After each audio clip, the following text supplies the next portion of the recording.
आज के युग में जो मैं मानता हूं, सनातनी हिंदू सुनी सुनाई बातें, मन गढ़ंत बातों, उस पे जल्दी यकीन करता है। और दूसरा सनातनी का सबसे बड़ा संकट है, वो कुछ भी कहने से पहले वो ये देखता है मैं कहां बैठा हुआ हूं, मेरे साथ में कौन बैठे हैं, और उस हालात के हिसाब से अपने सत्य को बोलने की कोशिश करता है। मनीष भाई ने काफी सारी चीजें की, कौशल भाई ने बताया कि वो जो सूली पर टंगे हुए हैं उनकी मम्मी का पता नहीं, और 1400 साल पहले जो उनकी पीठ पर बैठ के भारत आए थे उनके बारे में आजकल नई नई स्टोरीज हो रही हैं। कुछ इरफान हबीब ने बताई है, कुछ रोमिला थापर ने बताई हैं।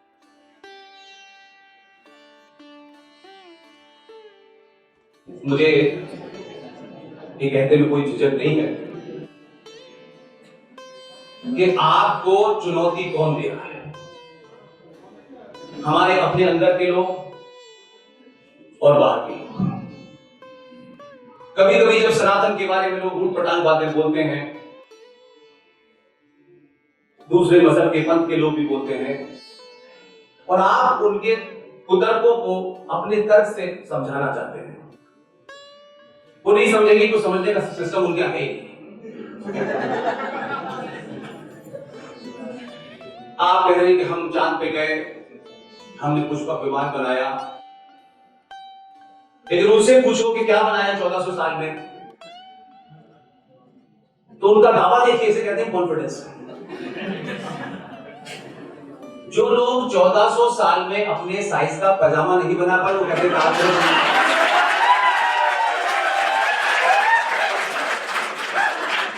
और उन्हें क्या बनाया।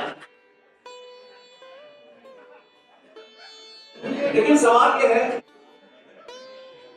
कि हमसे कोई पूछे कि तुमने क्या बनाया, हमने तुम्हें मुसलमान बनाया। इसलिए कि उनका दावा है कि हम अल्लाह के सिवा किसी को नहीं मानते। ये 5 वक्त की अजान में खड़े होकर कहते हैं कि अल्लाह के सिवा कोई दूसरा इबादत के लायक नहीं, हो भी नहीं सकता, और हमें अल्लाह पे बहुत भरोसा है, ये भी मानते हैं। लेकिन ये भरोसा अधूरा है, ये मुनाफिकत है, ये मक्कारी है, ये झूठ है कि तुम्हें अल्लाह पे भरोसा है। हमको भगवान पर भरोसा है, ये 100% सच है। ताली समय पे बजाएंगे, आपकी तालियां ना भी बजें तो आपकी जो मौजूदगी है वो तालियों से बहुत ज्यादा ताकतवर है। इतने सारे युवाओं की संस्कृत विश्वविद्यालय के अंदर अगर मुझ जैसे आदमी को सुनने आए हैं तो मैं मानता हूं कि इस सभागार में एक एक आदमी मुझसे ज्यादा ज्ञानी होगा। अल्लाह पे भरोसा करने वालों का उस वक्त भरोसा क्यों टूटा, और मैं क्यों कहता हूं कि हिंदुओं ने खुद ही समस्या पैदा की है। अब वो भस्मासुर हो गए हैं, अब आपको प्रॉब्लम हो रही है। हमको भगवान ने जैसा भेजा हम वैसे ही वापस गए। अल्लाह ने तुम्हें जैसा भेजा, तुमने जब तक विशेष जगह पे छेड़छाड़ नहीं की, यानी अल्लाह को पता था कान यहां लगाना है, नाक यहां लगाना है, यहां क्या लगाना है, लेकिन ये काट भी को ऊपर से करके भेज सकता था। तो अल्लाह की जात पे सवाल तो तुमने खुद उठाया, उसने तुम्हें इनकम्प्लीट क्यों भेजा। ये धन्यवाद करो सनातनी हिंदुओं का कि कैंची ना बनाई होती तो पता नहीं क्या होता तुम्हारा।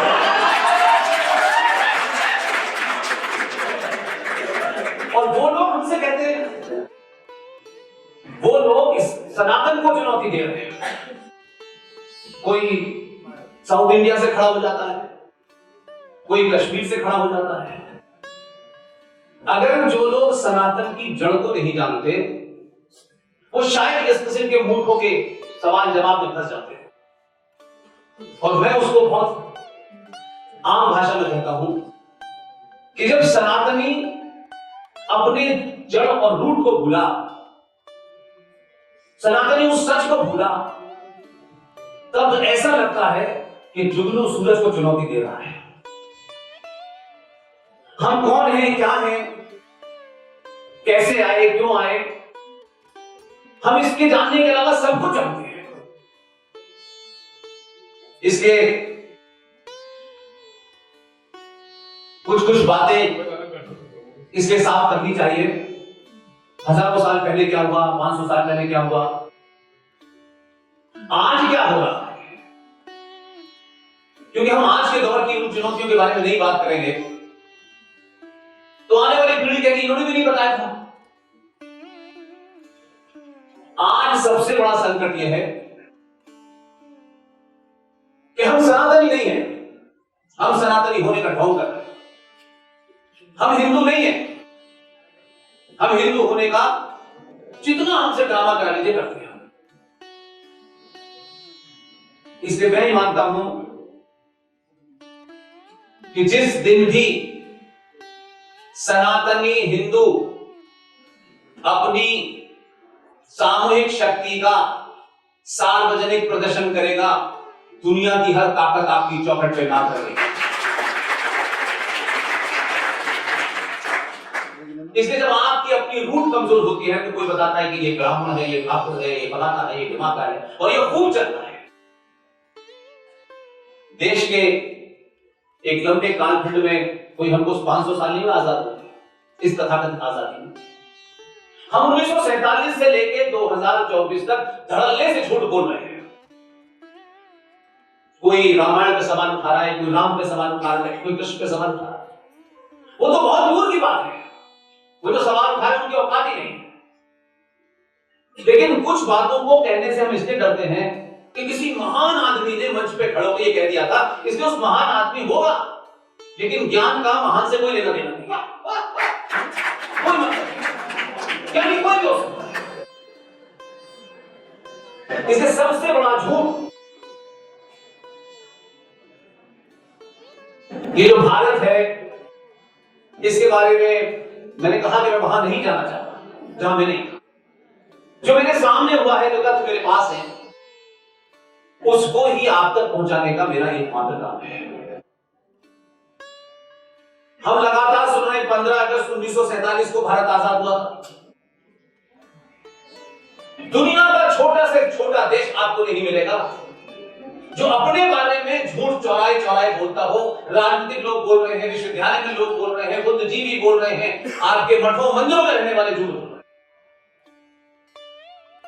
क्योंकि किसी भी चीज पे सवाल वैसे हम हजारों चीजों को उठाते हैं, भगवान राम थे नहीं थे, सीता जी के साथ के, सब पे सवाल उठा रहे हैं, लेकिन जो हमारी आंखों के सामने हो रहा है उस पर हम बात नहीं करना चाहते। 15 अगस्त 1947 को भारत आजाद नहीं हुआ है, न 15 अगस्त 1947 की कोई आजादी की डेट है, लेकिन झूठ चल रहा है। कोई किताब नहीं है, ना ब्रिटिश लाइब्रेरी में है, ना आर्काइव में है, ना भारत में है, ना लोकसभा में है, कहीं नहीं। और ये कोई हजारों साल नहीं, कुछ 73-74 साल में हम। इसलिए बना बनाया नैरेटिव जब चलता है और सवाल उसके पीछे चलने लगता है तो भीड़ तक होता है। जो आता है वो अपने मन की एक बकवास करता है और चला जाता है, और हम उसी के आगे पीछे घूमते रहते हैं। 15 अगस्त 1947 को ब्रिटिश आर्काइव में क्लेमेंट एटली, जो उस वक्त के प्रधानमंत्री थे, उनकी कैबिनेट मीटिंग का कागज निकालने के बाद पता चला कि 15 अगस्त 1947 को भारत में ट्रांसफर ऑफ पावर हुआ है, सत्ता का हस्तांतरण। सत्ता के हस्तांतरण को आजादी नहीं कहते। इसलिए ये जो संविधान है जिसे सर पे लेके सुबह से शाम घूम रहे हैं, ये संविधान भी गवर्नमेंट ऑफ इंडिया एक्ट 1935 की फोटोकॉपी है। किस चीज से आप आजाद हुए? ये जितने भी कहानियां आज तक चल रही हैं, इसमें कोई नहीं बोल ये मेरी सरकार है, ये मेरे जानने वालों की, ये उसकी सरकार है। सरकार किसी की जानने वाली नहीं होती, और सरकार बहुत छोटी सी चीज है। कुछ लोग चुनते हैं, कुछ लोग चुन के आ जाते हैं, वो तमाम कैसे कैसे क्वालिफाइड लोग होते हैं, आपको पता ही है, उनका बायोडाटा बताने की आवश्यकता नहीं है। जो भी कुछ है उसकी आत्मा राष्ट्र होता है। लेकिन हम राष्ट्र और सरकार और देश में फर्क नहीं कर पा रहे हैं। इसलिए हम सरकारों पर निर्भर है कि सरकार हमें बताएगी कि हम कब आजाद हुए, कब आजाद हुए। और जब समाज में लालची और कायर और डरपोक लोग पैदा होने लगे और सच बोलने से घबराते होंगे, सच बोलने से कोई नाराज हो जाएगा, ये प्रवृत्ति आपके अंदर अगर बैठ जाए तो समझ लीजिए कि फिर वो राष्ट्र मर चुका है। हम सिर्फ चलते फिरते 82 करोड़ सनातनी हिंदू हैं, हमारे अंदर अपने ऊपर कोई किसी किस्म का गर्व नहीं है। हम भौतिकवाद की तमाम सी चीजों को लेकर के समझते हैं कि जब तक मर्सिडीज नहीं होगी हम समाज में बड़े हो ही नहीं सकते। इसलिए आपके रोजमर्रा के नैरेटिव भी इतने गलत है कि कभी कभी आपको लगता है कि आप जाना चाहते थे दिल्ली, लेकिन बैठे हैं आप लखनऊ में ट्रेन में, और इसमें कुछ इन्वेस्टमेंट नहीं है। ये कोई आपको विश्वविद्यालय नहीं पढ़ाता। इसलिए जहां से आपको पता चलना चाहिए था वहां से कोई सोर्स ही नहीं है, उसमें चिंता ही नहीं है। हमने मंदिरों को आस्था का केंद्र बना दिया, हम आस्था के लिए जाते हैं। यहां पर हमारा काम होगा, इस मंदिर में भंडारा कराने से बेटी की शादी होगी तो यही मंदिर। हम 99% लोग मंदिर अपने काम कराने के लिए अर्जी देने जाते हैं, और अगर ये मंदिर के इस भगवान से, इस मंदिर से ये काम नहीं हुआ तो हम दूसरे मंदिर चले जाते हैं। और मंदिरों की इतनी लंबी गिनती होने के बावजूद भी जब आपका काम नहीं बना तो आप चांदनिया को भी मंदिर में बैठा के कहते हो यही शायद हमारी दुआ पूरी करते हैं। क्योंकि हम अंदर से कमजोर हैं, लालची हैं, कायर हैं। इसलिए हर चीज का हल ढूंढने के लिए वहां जाते हैं। जो धर्म आपको करना है वो मंदिर को नहीं करना है। इसलिए हमको ये भी नहीं पता, क्योंकि राजनीतिक लोग जब इसे मुद्दा बनाएंगे तब आपको पता चलेगा। मैं उल्टा करना चाहता हूं कि समाज तय करे कि मुद्दा क्या है, सरकार बात तय करे। सरकारों में एक से कलाकार होता है और अपना टर्म पूरा करके चला जाता है। और उन महामूर्खों का जो जमावड़ा है वो कोई ना कोई नया कानून बनाते हैं और हमें पता नहीं चलता। हम दीनहीन की तरह उनके बनाए कानून को बस रोते रहते हैं और फिर 20 साल तक इंतजार करते हैं कोई ये सरकार आएगी, ये हमारी जैसी होगी, फिर इसमें से ये कानून पास होगा। तब तक 3 जनरेशन निकल जाती है। कोई हमको अपना मुद्दा पता ही नहीं है। हम हिंदू हैं क्योंकि नाम के आगे हमारे कुछ हिंदू जैसे शब्द लगे हैं। सरकारों से भीख मांगने की प्रवृत्ति सिर्फ हिंदू की है, और भी आपके साथ लोग हैं, आपसे ज्यादा गरीब है, आप सिर्फ ना के बराबर की गिनती में देश में। क्योंकि जो समाज के अंदर से पुरुषार्थ पैदा होना चाहिए था वो नहीं पैदा होगा। हम सबने सबनेट कर दिया है सारा काम, ये काम ये करेंगे, फिर इसको ये भी करना चाहिए, फिर उसको वो भी करना चाहिए। सारे काम उसी से कराने, अपने आप कुछ नहीं करता। इस देश में लाखों मंदिर होंगे, लाखों मंदिर, लेकिन 42,000 मंदिर जिसपे सरकार ने 82 करोड़ हिंदुओं की अनदेखी करके कानून बना दिया। ना तो आपके नेताओं को पता है, ना ही हिंदू संगठनों को पता है, और या तो पता है तो बताना नहीं चाहते क्योंकि उनकी पोल खुल जाएगी। लिहाजा आपसे ऊपर ऊपर की बातें करते हैं, ऊपर ऊपर की बातें। सरकार किसी चीज में कोई नियम बनाए, कानून बनाए, मुझे इसमें इंटरेस्ट नहीं है, लेकिन सरकार मेरे घर का कानून बनाएगी तब तो कम से कम मुझे इंटरेस्ट होना चाहिए कि ये बगैर मुझसे पूछे ये कानून बना कैसे। धारा 370 हट गई, बहुत खुश हो गए, राम मंदिर बन गया। अगर सरकार नहीं आती तो 82 करोड़ सनातनी हिंदू का क्या पुरुषार्थ था कि मंदिर नहीं बन रहा था। सरकारों के भरोसे रहकर अगर आप मंदिर की लड़ाई लड़ेंगे तो 42,000 वो मंदिर हैं जो अनादिकाल के मंदिर हैं और सब साइंटिफिक मंदिर हैं। अब उसमें से एक बन गया है, फिर देखा जाएगा। अब कुछ लोगों को स्वार्थों के लिए लग रहा है तो कहते हैं हमें क्यों हर मंदिर में शिवलिंग ढूंढना है। यह आस्था का झगड़ा नहीं है, ये सभ्यताओं का युद्ध है। हमारी क्या सभ्यता थी, उसमें क्या क्या चीजें थी, उसे पुनर्स्थापित करने का युद्ध है। ये आस्था वास्ता बहुत बड़ी है। राम मंदिर ले लिया, 500 साल की लड़ाई लड़के हमने, किससे लड़ाई लड़ी? किससे लड़ाई लड़ रहे थे? कौन था आपके सामने जिससे आप लड़ाई लड़ते थे? क्या गिनती थी उनकी? क्या कंट्रीब्यूशन था उनका? और पूछे, अब एक लड़ाई चल रही है, हमारे साथी दोस्त विष्णु शंकर जैन लड़ रहे हैं। अगर लड़ाइयां 500-500 साल एक मंदिर के लिए चलेंगी तो फिर मेरी मां की कोई जागृति है? जिस दिन समाज में जो जागृति आई है वो बगैर इस नफे नुकसान के सरकार है या नहीं है, आपने कभी उन मुद्दों को सरकारों के सामने, समाज के सामने नहीं रखा। इसलिए आज आप अपनों द्वारा, जिन्हें आप अपना कहते हैं, उनसे सवाल नहीं करते,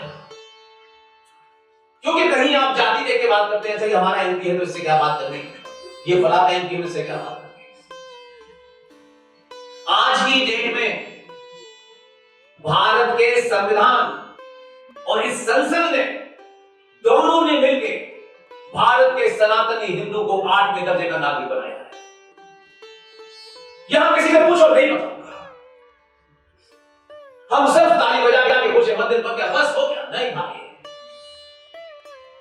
सभ्यताओं के युद्ध में सरकारों की जिम्मेदारी नहीं है, समाज की जिम्मेदारी है। आप उन मुद्दों के लिए कभी बाहर निकले नहीं, या फिर वो मुद्दे आपको पता ही नहीं, या कुछ लोग सोच करके आपको बताए नहीं, लेकिन हम सिर्फ ताली बजाते हैं, हर बार को एंटरटेनमेंट समझते हैं। आज की डेट में, आज की डेट में किसी संगठन से नहीं, किसी पार्टी से नहीं, जिसके यहां आग लगी होती है ना, वो ये नहीं तय करता है कि मुझे कितने लोग पहचानते हैं और कितने नहीं पहचानते, और ये करने से क्या नुकसान होगा और ये क्या फायदा होगा। वो कुछ नहीं करता है, वो काम कर देता है बस। भारत के संविधान में, जिस संविधान को हम सुबह से शाम बीच बीच में बार बार संविधान ऐसा लगता है कि बगैर संविधान के हमारा घर नहीं चलता। जिस संविधान में आपको 8वें दर्जे का बनाया है, हम उसमें चर्चा नहीं करेंगे कभी, लेकिन सारे धर्म बराबर का पाखंड हम बोलते हैं। सारे धर्म बराबर बोलना सबसे बड़ा पाप है, क्योंकि ये संस्कृत विश्वविद्यालय के अंदर बोल रहा हूं। धर्म शब्द का अर्थ क्या होता है, हम जो कुछ समझते हैं, धर्म का अर्थ होता है आपका कर्तव्य, आपकी ड्यूटी। एक मां का धर्म क्या है, एक पिता का धर्म क्या है, एक बेटे का क्या है, एक बेटी का क्या है। राजा का धर्म होता है, उसका कर्तव्य होता है, उसकी ड्यूटी होती है। लेकिन कुछ जुगनू आए और उन्होंने ये झूठ बोला और आपको लगा ऐसी कोई बात नहीं। जिन लोगों ने भी उस समय उसको चेकमेट नहीं किया, वो इसके पापी हैं। धर्म कभी रिलीजन का पर्यायवाची नहीं हो सकता। रिलीजन का अगर कोई पर्यायवाची होना है तो वो पंथ होगा। लेकिन दो तरफ से कंफ्यूज किया। जब आपने उसे धर्म कहा कि सारे धर्म बराबर हैं, तो सनातनी को लगने लगा अच्छा, वो जो कान में 5 बार अल्लाह को याद करके आपको बता रहे वो भी, और जो सूली पे लटके हैं वो सब बराबर है। नहीं हो सकता ये। धर्म और रिलीजन में जमीन आसमान का फर्क है। एक 2000 साल में पैदा हुआ, उसका कोई पैगंबर था, उसका कोई मसीहा था। एक 1400 साल पहले पैदा हुआ, उसका भी कोई पैगंबर था, उसकी भी कोई किताब थी। पैगंबर आए, पैगंबर चले गए, और 632 में जो इस दुनिया से चले गए, उन्होंने कहा मैं ही आखिरी हूं। उन्होंने आगे के रास्ते बंद कर दिया। सनातन कब पैदा हुआ? सनातन की कोई किताब, सनातन का कोई रहनुमा, कोई नेता, कोई उसका मसीहा कोई है जिसे आज आप सनातन कहते हैं? उसको अगर पीछे ले जाएं तो सनातन ही साइंस। पूरे ब्रह्मांड में एकमात्र जाति है जो साइंस पे बिलीव करती हैं, और साइंस तक बाद में आया, इसलिए हम सनातन करते हैं। आप जब सारे धर्म बराबर कहते हैं तो मुझे ऐसा लगता है कि कीचड़ की नाली की तुलना हम समुद्र से करते हैं। हो ही नहीं सकता है, इसे सारे धर्म बराबर नहीं हो सकते। फिर कहा गया मंदिर मस्जिद अल्लाह का घर है, नहीं भाई साहब, नहीं, बिल्कुल नहीं, एकदम नहीं। सुप्रीम कोर्ट कह चुकी, उनकी अपनी किताब ये फरमाती है, मैं किताब की बात कर रहा हूं, मैं हदीसों की बात नहीं कर रहा। हदीस 200 साल बाद लिखी गई। हदीस का मतलब होता है इंटरप्रिटेशन। कुरान की इंटरप्रिटेशन बहुत सारे लोगों ने की, उसी को हदीस कहते हैं। जैसे गीता की इंटरप्रिटेशन राधा कृष्ण ने अलग की है, गांधी जी ने अलग की। हम इंटरप्रिटेशन पे जा रहे हैं, जड़ पे नहीं जा रहे हैं। जब जड़ पे जाएंगे तब आपको पता चलेगा क्या है। इसलिए इस्लाम पैदा हुआ, क्रिश्चियनिटी पैदा हुई, उससे पहले 3 साल पहले यहूदी पैदा हुए। जब ये तमाम सारे लोग पैदा हुए हैं, इनके पैदा हुए भी पैदा हुए चले गए, सनातन तो पैदा ही नहीं हुआ। सनातन तो कोई धर्म नहीं है, ना उसकी कोई किताब। 5 तत्वों पे सनातन टिका हुआ है। उसी तत्वों से प्रकृति चलती है और हम प्रकृति के हिस्से हैं, हमारा भी जीवन उसी से चलता है। वो 5 तत्व आपके शरीर में समाप्त हो जाते हैं, आपकी मृत्यु हो जाती है।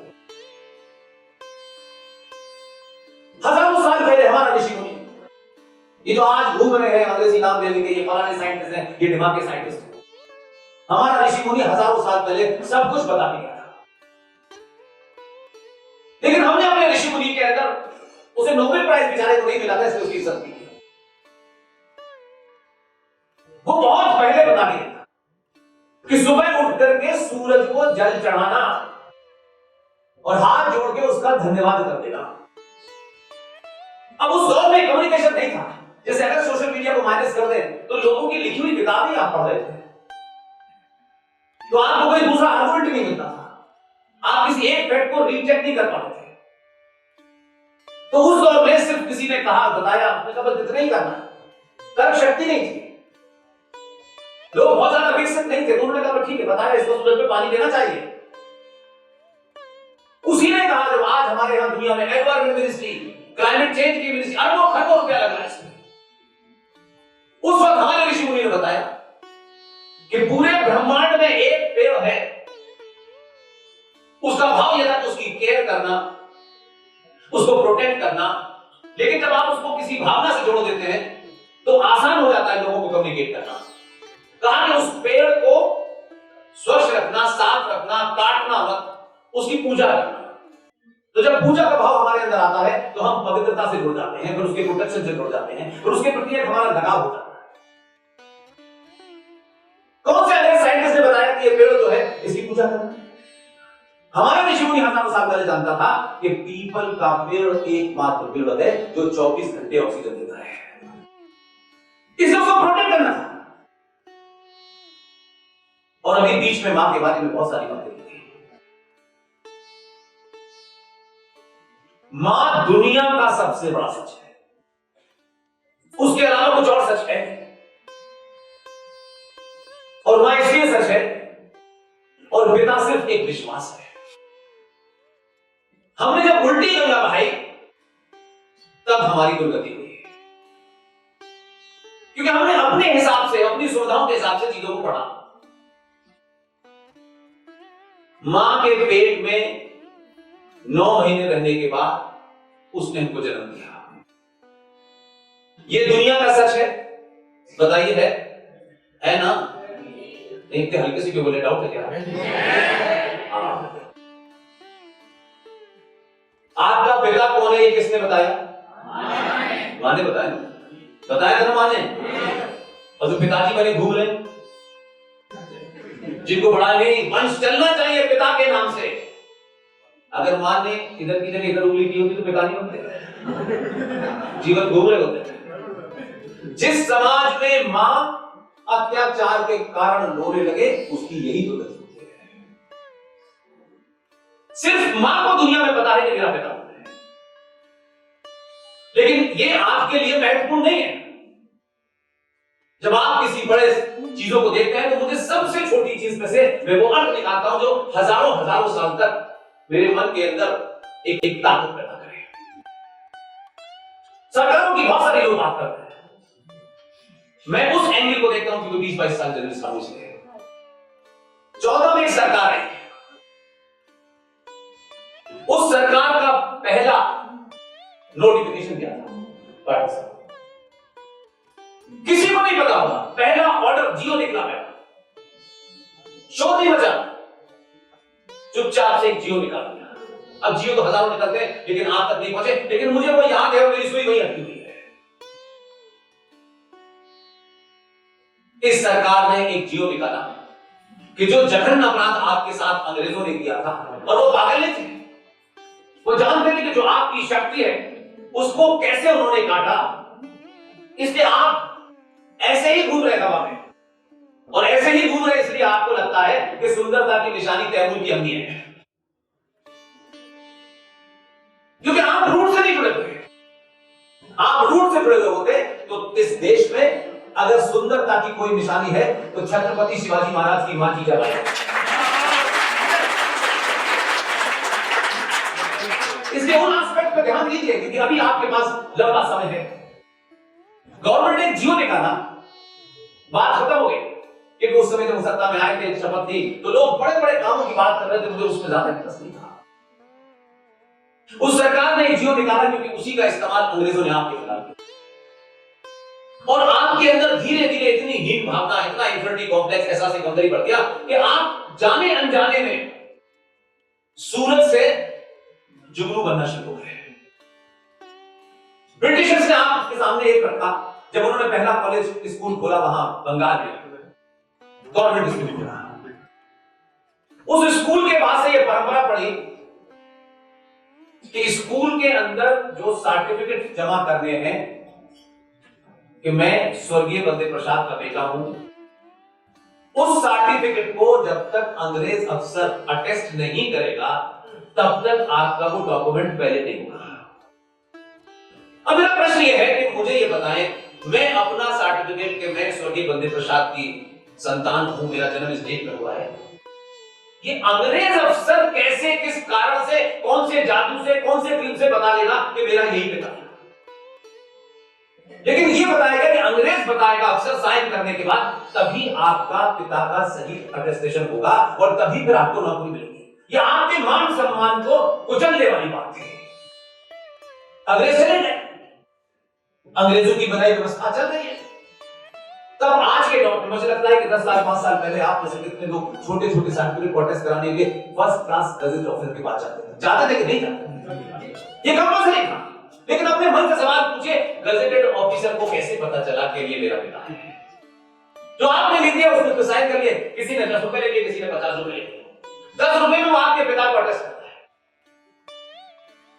और आप उसको अटेस्ट कराने के बाद भाई मैंने अटेस्ट करा लिया। आपने कभी सवाल नहीं करा मेरा पिता कौन है? अगर दुनिया में कोई अटेस्ट कर सकता है तो मेरी मां कर सकती है। आपने नहीं किया। यही भारत का चलन था। सभ्यताओं के युद्ध में जो भी उस समय के लोग होते हैं, उनको हमेशा उनके अंदर एक कॉम्प्लेक्स बढ़ा जाता है, उनको अपनी आस्थाओं के प्रति, अपनी परंपराओं के प्रति ऐसा हीन भावना पैदा कर दी जाती है कि वो अपनी सारी चीज को तुच्छ समझते हैं।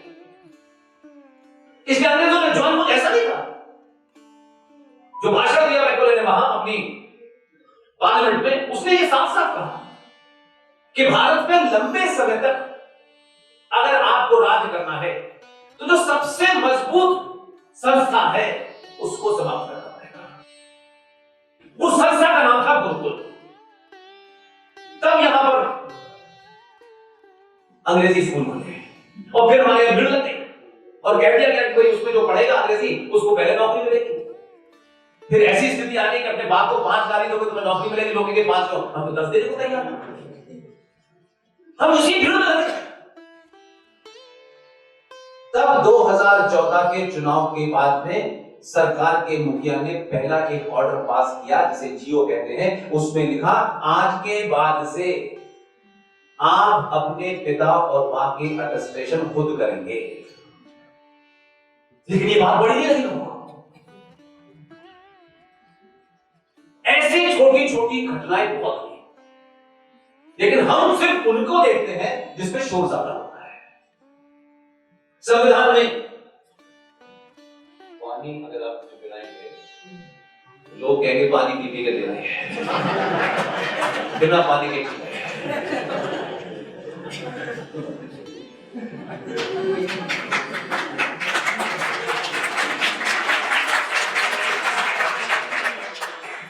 आप संविधान सभा की, क्योंकि आज तो सब कुछ डिजिटल हो गया है, आपका विश्वविद्यालय दिल्ली में है, सारे रिसोर्सेज हैं, कभी पार्लियामेंट की उन डिबेट्स को जाके देखिए, वो जो डिबेट्स अवेलेबल है उनको देखिए।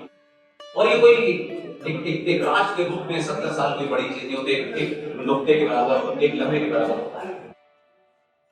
उस वक्त भी संविधान सभा के अंदर जब बहस हो रही थी, अयंगर साहब, नेहरू जी, पटेल साहब, अंबेडकर जी, ये सब उस डिबेट में शामिल थे। ये 4 नाम मैंने इसलिए लिए हैं, इनकी चर्चा बहुत होती है। उस वक्त कहा गया कि संविधान को सेकुलर होना चाहिए। तब उस डिबेट में अयंगर साहब ने भी विरोध किया, नेहरू ने भी विरोध किया, पटेल ने भी विरोध किया, अंबेडकर ने भी विरोध किया। इसलिए हमारे लिए वो महान है, वही ब्राह्मण है, वही ज्ञानी है जिसने समेटे तथ्यों के साथ पूरी बात रखी।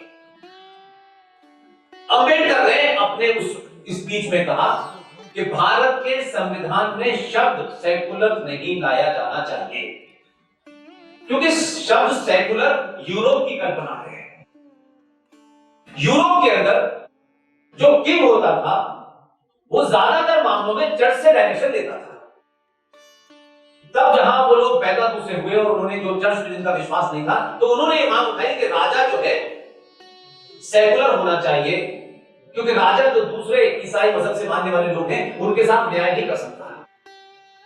तब वो मूवमेंट चला और फिर ये कहा गया कि राजा का कोई,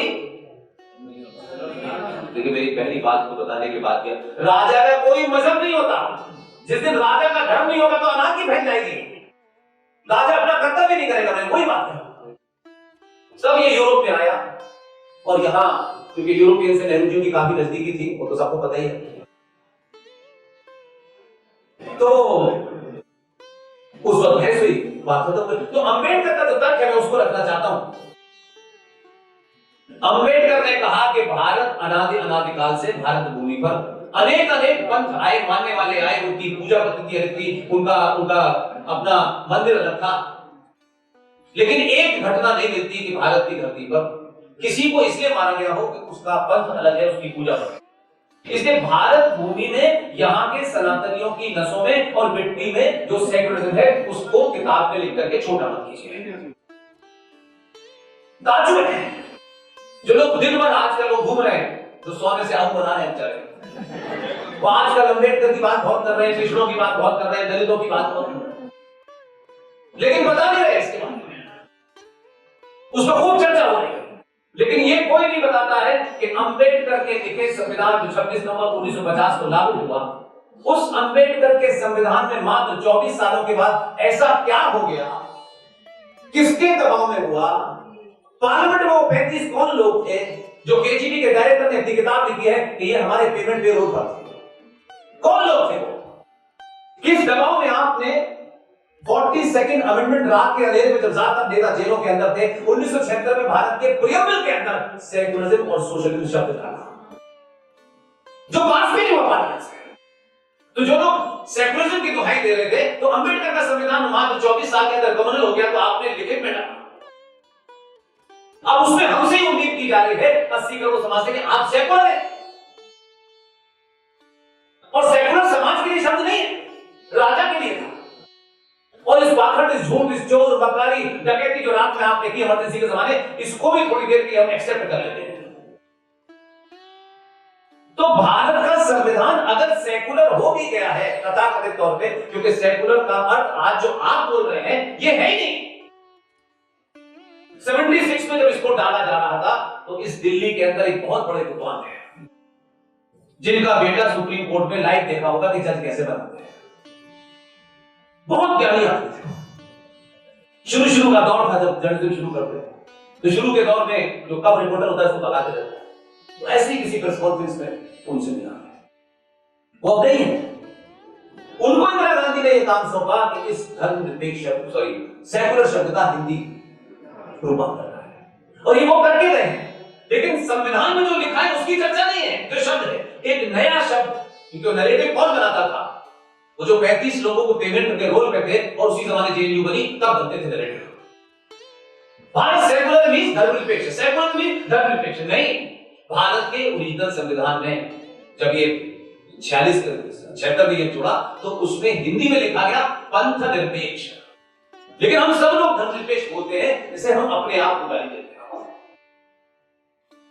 और अगर ये सेकुलर हो भी गया, थोड़ी देर मान लीजिए कोई सेकुलर हो गया, इनके हिसाब से ही हो गया, तो मेरा प्रश्न ये है, सेकुलर भारत में संविधान के हिसाब से सब बराबर है,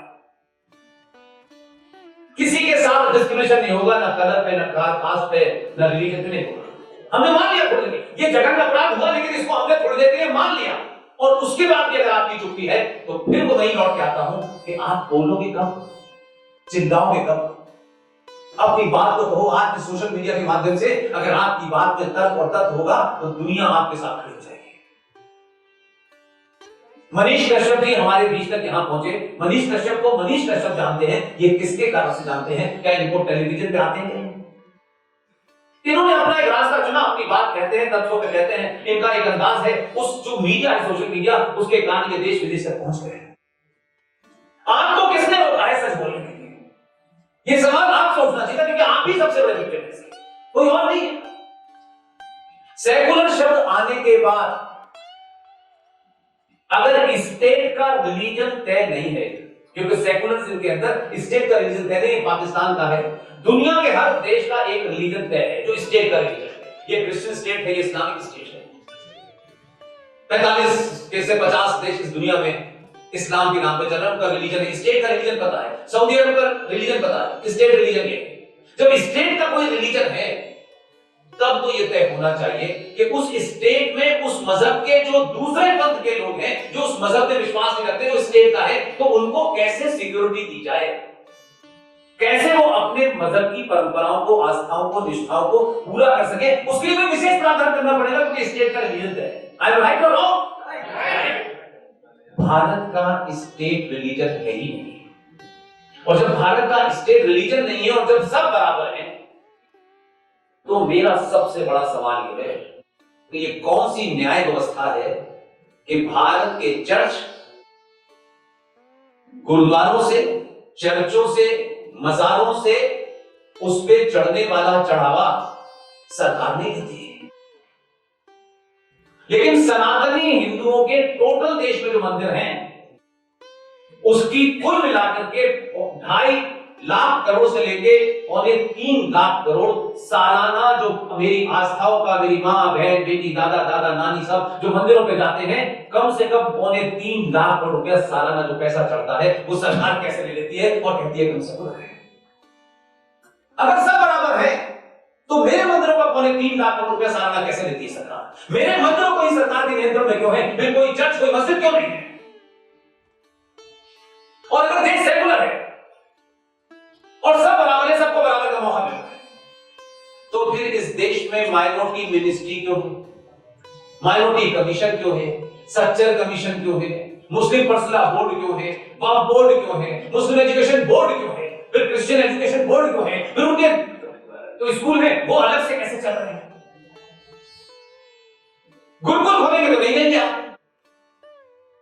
तो इस देश में तय करके सनातनी हिंदुओं को तथाकथित सरकारों ने 8वें दर्जे का नागरिक बनाया है, और आपका काम है टैक्स देना, इस देश के तथाकथित कानूनों को मानना, और अगर आप नहीं मानेंगे तो आप पे कार्रवाई हो जाएगी। लेकिन कोर्ट के द्वारा कोई आदेश दिया गया हो और उस आदेश को प्रशासन से कहा गया हो इसको लागू करो, अगर उस शहर की डीएम उस आदेश को लागू करती है तो 350 पुलिस वाले गंभीर अवस्था में घायल हैं, पूरा प्रशासन डरा हुआ है। कहां है कानून, कहां है कोर्ट, कहां है सरकार? और सरकारों में बैठे हुए लोग अपने नफे नुकसान से पुलिस को आदेश देंगे। वो पुलिस वाला हम में से किसी का भाई है कि नहीं है? वो अपनी ड्यूटी कर रहे हैं कि नहीं कर रहे हैं? जज साहब ने काले कोर्ट में अपना ऑर्डर दे दिया और चले गए ब्लैकेट की गाड़ी में बैठ करके। अब जब सब 100 वोटों को नहीं देते, वो 350 हल्द्वानी में पुलिस वाले जो हैं वो कितनी गंभीर अवस्था में है, क्योंकि उन्होंने वर्दी पहनी हुई है, सरकार की बात मानते इसलिए। तो सरकार ने उन्हें जहाजियों के सामने छोड़ दिया है कि तुम्हें मारे काटे काटे तुम रहना, लेकिन हम अगर कुछ करेंगे तो वोट बैंक गड़बड़ हो जाएगा। ये मक्कारी है।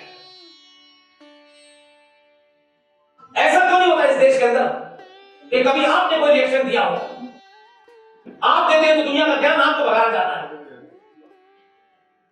और पिछले 70 सालों में जितने हिंदू मुस्लिम दंगे हुए हैं उसमें कोई कमीशन बना? हमसे कहा जाता है घर में सच बोलना चाहिए। पिताजी समझाते तो बोलते सच बोलना चाहिए, लेकिन सच बोलते अगर कोई समाज में, तो फिर उसके साथ खड़े होने में डर क्यों लगता है? या तो पाखंड है कि घर में सच बोलना चाहिए, सच बोलना चाहिए। अरे वो सच ही तो बोल रहे हैं। तो नुपुर शर्मा ने भी तो सच ही बोला था। 80 करोड़ लोगों से कितने लोग बाहर निकले? किसी हिंदू संगठन के मुंह से एक शब्द निकला? कुछ लोग सड़कों पर निकले, दंगाई, उन्होंने नुपुर को मारने की, यहां से लेके जम्मू, कोई मस्जिद से, कोई मदार से चिल्ला रहा है, सर तन से जुदा। आपकी खामोशी, आपके ठेकेदारों की खामोशी, हिंदू संगठनों की खामोशी ने उनका मनोबल बढ़ा दिया है कि दोबारा सच मत बोलना। इतने डरपोक। और भारत में सच बोलने के लिए अगर ये है तो कोई खड़ा नहीं हुआ उसके साथ में।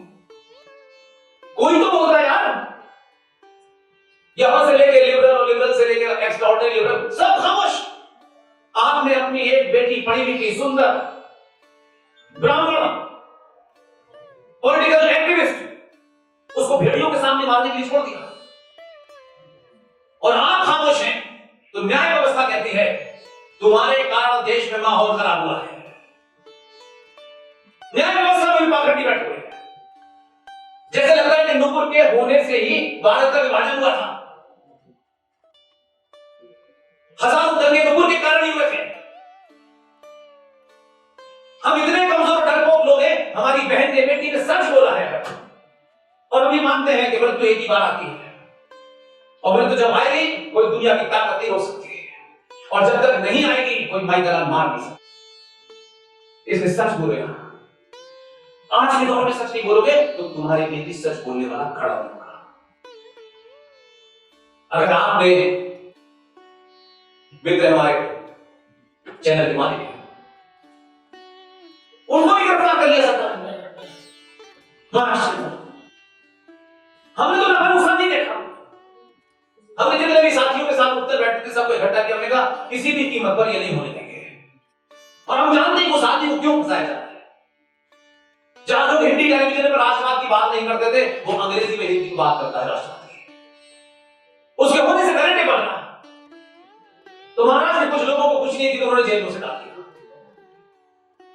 और वही आदमी जो लोग उस कॉन्स्पिरेसी में शामिल था, वहां महाराष्ट्र में क्या हुआ ये मैं इसलिए बताता हूं कि देश भर में जब जाता हूं तो मुझे ये बातें पता चलती है, तो मुझे लगता है हमारे लोगों को ये बात क्यों नहीं पता चलती है। डेनमार्क में किसी ने कोई कार्टून बनाया, और ये दुनिया की सबसे विजनरी कौम है जिसे मुसलमान होते हैं। डेनमार्क में किसी ने कोई कार्टून बनाया या नहीं बनाया है, किसी ने कोई शक्ल बनाई, उसने कुछ लिखा भी नहीं उस पर। ये र्यूमर उड़ गई कि ये वो है जो 632 में चले गए थे। पूरे डेनमार्क में साहब ये मोहम्मद साहब का कार्टून है, मोहम्मद साहब का कार्टून है, उसने लिखा भी नहीं। तुम पहचान जल्दी लेते हो कहां किसी ने लिखा नहीं किसका कार्टून। डेनमार्क में हुआ, बिहार के कई शहरों में दंगे हुए। आपकी नाक के नीचे होता है और आप बोलते नहीं। आप कहते हो ये कोई और करेगा, ये फला का काम है, ये ढिमाके का काम है, ये नहीं होता। ये जो पुलिस है ना, ये पुलिस इस्लामिक दंगाई और सनातनी के घर के बीच में आखिरी लाइन बची है आपके पास। आखिरी लाइन इस हल्द्वानी की घटना बताती है कि 350 पुलिस वालों को किस लिए मारा गया।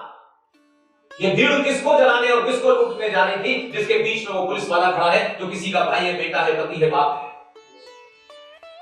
इसके लिए यहां कोई धरना प्रदर्शन नहीं होना चाहिए, इस पे सवाल नहीं उठना चाहिए, इस पे सड़कें जाम नहीं होनी चाहिए। हम खामोश हैं, फिर हमारे साथ होगा तो कौन खाओ।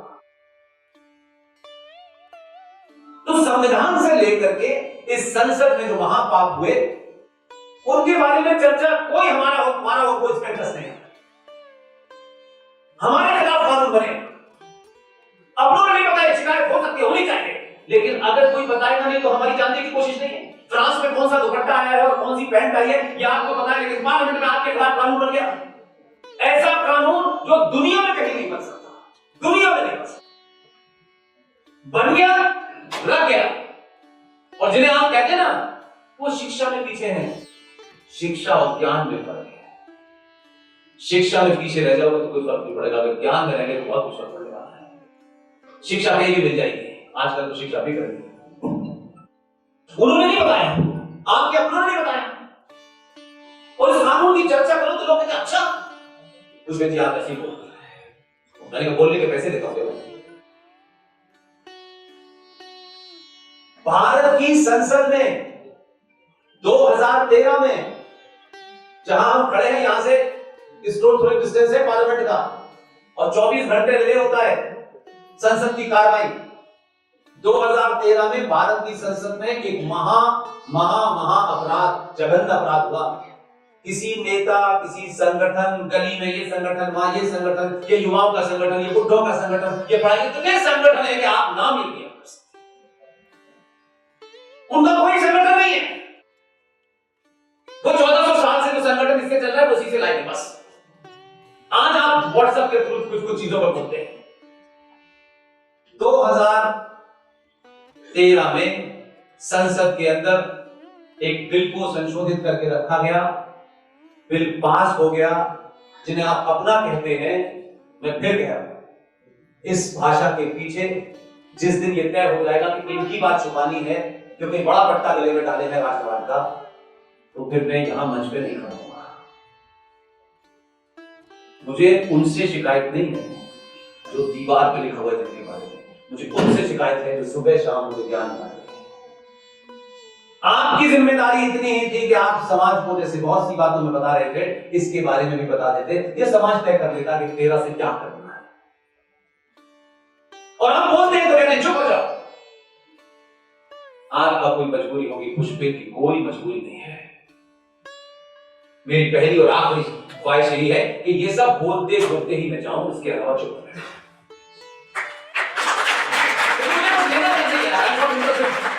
ये चमत्ती छाप टिकटे मिल गई, मंत्री बन गई, कुछ नहीं होता इससे। 2 कमरे के मकान से जाएंगे, 5 कमरे के मकान में आएंगे, कुछ नहीं होता। ट्रक बैलगाड़ी खरीदी, बस इससे ज्यादा मैंने नहीं देखा लोग का। एवरेज यही है। बिना एमपी बने, बिना एमएलए बने आप समाज के सामने बोलेंगे तो इस संस्कृत विश्वविद्यालय में बैठने वाले आपको इतनी इज्जत देंगे कि आपको लगेगा कि एमपी से बड़ी कुर्सी है। ये परमानेंट है, चली जाएगी, सड़क पे पीछे नहीं आपको कुत्ता भी नहीं। इसे सच बोलिए, 2013 में भारत की संसद के अंदर एक कानून रखा गया, उस कानून का नाम है वक्फ प्रॉपर्टी एक्ट। सुना है आपने कि नहीं? जिन्होंने सुना है बस वही हाथ उठाए। कुल मिलाकर के 2% लोग भी नहीं जो बता रहे। ये सोशल मीडिया का दौर है, आपके लिए ज्यादा जरूरी है मेरे भाई। ये एज के कारण क्या है, आपको नहीं मैं बताऊंगा तो कहेंगे पुष्पेन जी दुनिया में ज्ञान बांट रहे थे, लेकिन जिससे मेरा पूरा अस्तित्व समाप्त हो गया है उसके बारे में पुष्पेन जी चुप रहे हैं। मैं उस पंक्ति में खड़े होना नहीं चाहता। ये कितना बदलेगा नहीं बदलेगा, लेकिन इस सोशल मीडिया के माध्यम से इतना चिल्ला रहा हूं 12-13 साल से कि कान तक बात पहुंच रही है। लेकिन मैं चाहता हूं आप सब मिलकर चिल्लाएं और कहें कि बाकी बातें बाद में होंगी, पहला और आखिरी काम ये अभी होना है। इसके अलावा हमको कुछ नहीं सुनना कि किसी का स्तर बढ़ाना है, किसी को ये बताना है कि पजामा थोड़ा नीचे पहना जाता है, किसी को बताना है कि तुम्हें साइंटिफिक बनना है। भाई उनकी साइंस अल्लाह ने तय कर दी है, उससे उस अलावा में कोई साइंस नहीं चाहिए। उनकी साइंस के तहत वो किताब आसमानी थी, नीचे आई है, कॉरियर कंपनी नहीं बताते हैं। अब उनकी साइंस आप नहीं कर सकते, बड़ी गजब की साइंस है उनकी, इसलिए उसमें नहीं जाना चाहता मैं। वह प्रॉपर्टी एक्ट रखा गया, उस पे जो भी कुछ बहस हुई वो छोड़ दीजिए। आपके 127 या 123 एमपी थे, आपका शब्द मैं इसलिए लगा रहा हूं कि जिनसे आपको उम्मीद थी 2013 की बात। कभी कभी ये जरूरी नहीं है कि मेरे कुछ कहने से कुछ हो जाए, लेकिन ये ज्यादा जरूरी होता है कि मेरी आवाज के साथ अगर 1 करोड़ लोग खड़े हो जाएंगे तो बहुत लोग इस बात में पहला सवाल करेंगे कि ये पहले करो, प्रायोरिटी ये है, वो नहीं है। उनको बताना नहीं, आपको सुनना नहीं, आपको सिर्फ इस बात की चिंता है पेट्रोल के पैसे कितने बढ़े, ऐसा लगता है पेट्रोल सिर्फ हिंदू को ही पीना है। वक्फ प्रॉपर्टी कानून रखा गया। वक्फ का मतलब क्या होता है? वक्फ का मतलब होता है कि आप अपनी प्रॉपर्टी अल्लाह को देते हैं। अब इसमें कितनी खूबसूरत बात है, अगर ये प्रॉपर्टी अल्लाह को दे दी तो हम तो कागज पे लिख के दे रहे हैं अल्लाह को दे दी, अगर वापस मांगोगे तो अल्लाह साइन क्या करेगा? उन्होंने कहा खेल खत्म, तो आपने दे दी वक्फ प्रॉपर्टी, वो अल्लाह के नाम की प्रॉपर्टी है, उसे वक्फ कहते हैं। उसका एक बोर्ड, प्राइवेट बॉडी है जिसको वक्फ प्रॉपर्टी बोर्ड कहते हैं, एक प्राइवेट बॉडी है। लेकिन आप सोचिए कि वही मैंने कहा कि आपके 82 करोड़ होने का कोई फायदा नहीं, और उनकी गिनती 2011 का सेंसस टोटल पॉपुलेशन का 17% बताता है, और वो कोई ऐसी व्यवस्था में भी नहीं बैठे, और पार्लियामेंट में उनकी इतनी गिनती 2, 4, 5 होंगे कि वो ये काम कर लेते हैं। लेकिन आपके लोग कितने बिके हुए हैं, इसलिए शत्रु को गाली देना बहुत आसान है, अपने बीच में बैठे हुए लोगों के बारे में एक्सपोज करना बड़ा मुश्किल होता है। कानून पास हो गया, उस कानून की कुछ धाराएं पता है, इसलिए युवाओं में आपसे कहता हूं प्लीज पढ़ना। मैं यहां से जो कुछ बोल रहा हूं उसको जाके फिर दोबारा से वेरीफाई करना। और मैं कहीं दिल्ली से लेके कहीं सड़क पर मिलता हूं, मुझे सड़क पर रोके ना, कुछ पेजी उस दिन आप आए थे, आपने ये बात शुरू बताई थी, उसी दिन बोलना बंद कर दूंगा मैं। मेरा प्रोफेशन नहीं है ये, मुझे किसी को खुश नहीं करना, लेकिन आप सबसे मेरी विनती है इसको क्रॉस चेक कीजिएगा, और आपकी सुविधा के लिए उसकी क्या बारीकियां हैं, क्या उसमें है। उसमें एक फ्री सपोर्ट कोशिश करके हमारे साथी हैं बनारस के, वो चलाते हैं उसको, उसमें हमने एक लीगल ईगल से बहस करके उसको एक एक चीज को समझा दिया है, ताकि जब आप उस विषय को समझे तो आप समग्र कानून की पूरी जानकारी हो, आधी अधूरी न हो। इसलिए क्या वो जब बिल पास हो रहा था तो उसका सेक्शन 40 पास हुआ। अगर पार्लियामेंट की प्रोसीडिंग निकाल के दिखा दीजिएगा, सही ना खुशबेन साहब, ये जो 127 123 जो थे, इन्होंने संसद के बाहर निकल के चक्का जाम कर दिया था, गली गली चिल्लाया था। बताइएगा मुझे, अगर पता चल जाएगा, सारे रिकॉर्ड अवेलेबल है, ऐसा नहीं है कि मैं जो बोल रहा हूं ना अंदर ना बाहर, कोई चर्चा नहीं, कोई सेमिनार नहीं हुआ इसके लिए, सब चुप।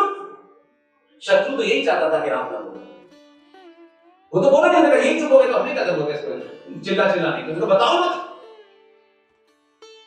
सेक्शन 40 वक्फ प्रॉपर्टी कानून का ये कहता है, जो संसद में पास हुआ है, किसी पार्टी में दफ्तर में नहीं हुआ है, कि ये जो संस्कृत विश्वविद्यालय है, हमारे पूर्वजों ने उन परिस्थितियों में कैसे ये संस्कृत विश्वविद्यालय बनाया होगा, क्योंकि उस जमाने जो सत्ताएं थी उनका तो कहना यह है कि भाई एक्सीडेंट आई मीन, तो वो एक्सीडेंट कहां हुआ पता नहीं किसी को।